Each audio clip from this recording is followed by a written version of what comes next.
ये बात है सन 1950 के आसपास की। एक 9-10 साल का लड़का अपने घर में खेलते हुए एक धुन गुनगुना रहा था। उसके पिता ने जब सुना तो उन्होंने उस लड़के को पास बुलाकर पूछा कि ये कौन सी फिल्म का गाना है। लड़के ने बड़े ही सहजता से बताया कि फिल्म का नहीं, ये तो उसने खुद ही एक धुन बना ली है और गुनगुना रहा है। 9-10 साल का लड़का। पिता खुद हिंदी और बांग्ला फिल्मों में संगीत निर्देशक थे और उन्हें वो धुन इतनी पसंद आई कि उन्होंने कुछ साल बाद उसे अपनी एक फिल्म में गाने की शक्ल में इस्तेमाल किया। वो पिता थे महान संगीतकार एस.डी. बर्मन। फिल्म का नाम था फंटूश और वो गाना था, है मेरी टोपी पलट के आ ना अपने फंटूश। और वो 9-10 साल का लड़का जो बड़ा होकर फिल्म जगत का एक अद्भुत अवलिया फिल्म संगीतकार कहलाया, उस जीनियस का नाम था आर.डी. बर्मन, या जिसे दुनिया पंचम के नाम से जानती है।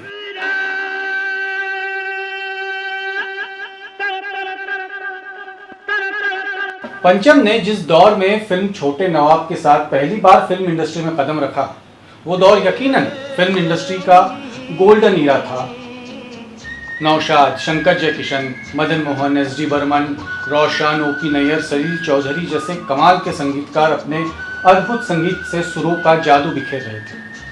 पंचम को अपने आप को साबित करने में वक्त तो लगा, लेकिन जब उनका वक्त आया तो ऐसे आया कि फिर बड़े बड़े संगीतकार उनके हुनर के सामने नतमस्तक होने लगे। भारतीय फिल्म संगीत के पितामह कहे जाने वाले प्रसिद्ध संगीतकार अनिल बिस्वास ने पंचम के बारे में एक बार कहा था, वो हमारे युग के आखिरी दिया है जो बुझ गया है, मगर उसके जैसा ऑलराउंडर यानी सर्वगुण संपन्न जिसको कहते हैं संगीत में, वैसा और होगा नहीं। जो मुझसे छोटा नहीं होता तो मैं उसको प्रणाम कर लेता। तो ऐसा क्या है आर.डी. बर्मन के संगीत में जो इतना ज़्यादा रेजोनेट करता है हर दौर के लोगों के साथ, इतना ज़्यादा रेलेवेंट है आज भी? पंचम हिंदी फिल्म संगीत में एक नया साउंड, एक नई रिदम, एक नई सेंसिबिलिटी लेकर आया। और आज जहाँ एक तरफ सब कुछ बदल रहा है, हमारी फिल्में बदल रही है, हमारा म्यूज़िक बदल गया है, खाने पीने से लेकर पहनने तक हमारी पसंद बदल गई है, वहाँ आर.डी. बर्मन का संगीत आज भी कायम है। उसके गाने आज भी उतने ही पसंद किए जाते हैं।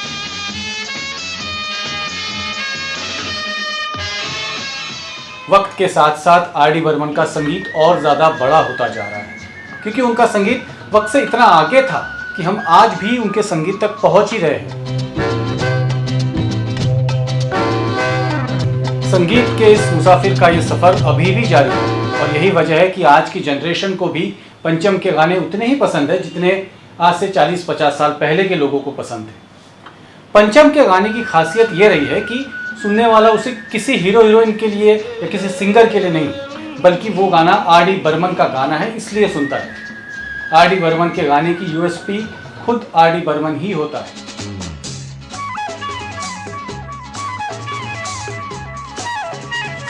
किसी हिट गाने के प्रील्यूड या इंटरल्यूड से अक्सर हम लोगों को पता चल जाता है कि ये कौन सा गाना है। पंचम का कमाल ये था कि उसने गाने के किसी म्यूजिक पीस से ही सुनने वाले पहचान जाते थे कि ये पंचम का गाना है।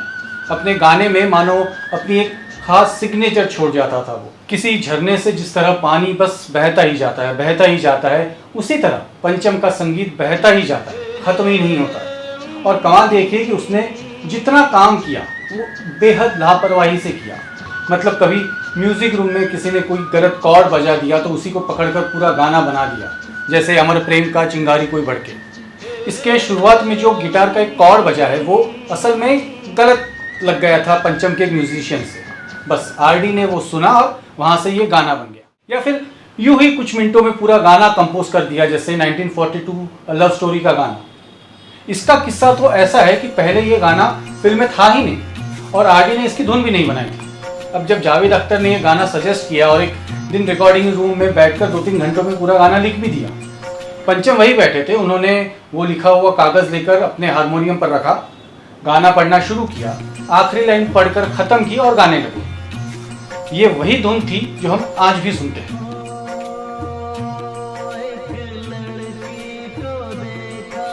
लेकिन आर.डी. का जीनियस सिर्फ इस तरह के किस्से या कहानियों तक नहीं है। हम लोग आज के ज़माने में फ्यूजन म्यूज़िक की बात करते हैं, लेकिन दुनिया का बेहतरीन फ्यूजन म्यूज़िक भारत में बना है और जिसकी मिसाल है पंचम का संगीत, जहाँ एक तरफ आपके वायलिन है, चेलो है, टिम्फनी है, बेस गिटार, इलेक्ट्रिक गिटार और उसके साथ हिंदुस्तानी संतूर है, सारंगी है। वेस्टर्न और इंडियन क्लासिकल का इतना खूबसूरत ब्लेंड कभी नहीं हुआ जो आरडी के संगीत में हुआ है। एक ही एल्बम में अगर मतवाले आंखों वाले जैसा वेस्टर्नाइज गाना है जिसमें कैस्टेनेट जैसा इंस्ट्रूमेंट यूज हो रहा है,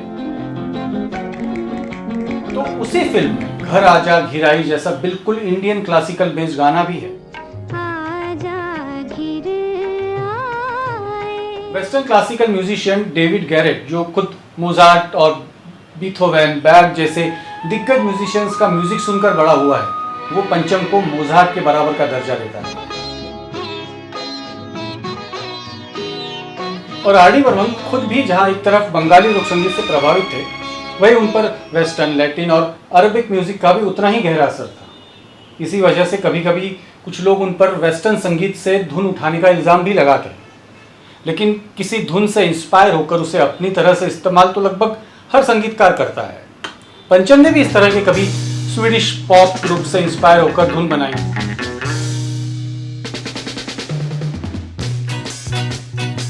तो कभी पर्शियन म्यूजिक का असर दिखता है उनकी धुनों में।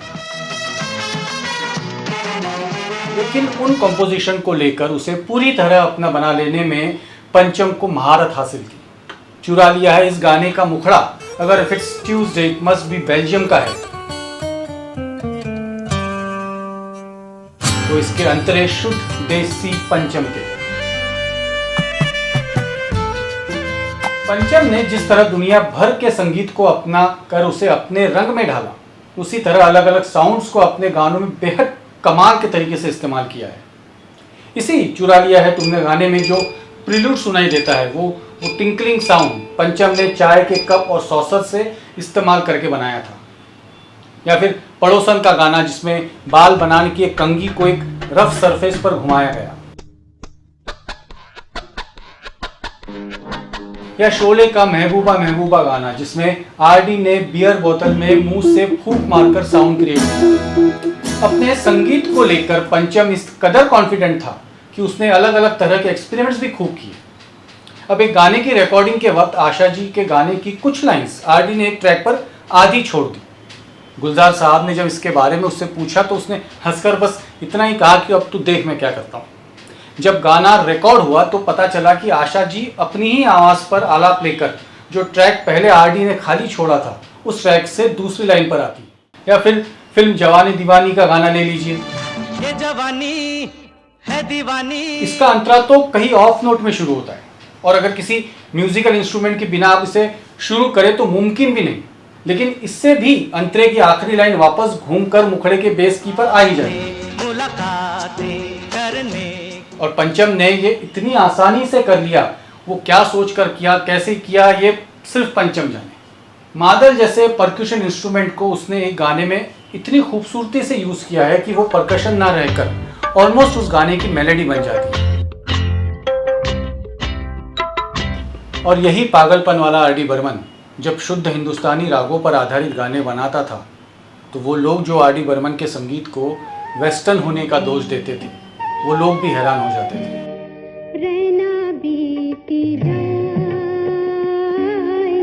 अमर प्रेम का यह गाना राग तोड़ी और खमास का मिश्रण है। वही आशा जी का फिल्म खूबसूरत का गाना पिया बावरी राग बेहक पर आधारित है।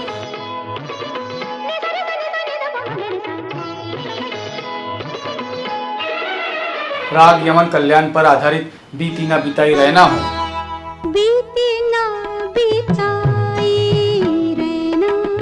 या फिर शिवरंजनी पर आधारित मेरे नैना सावन भादो।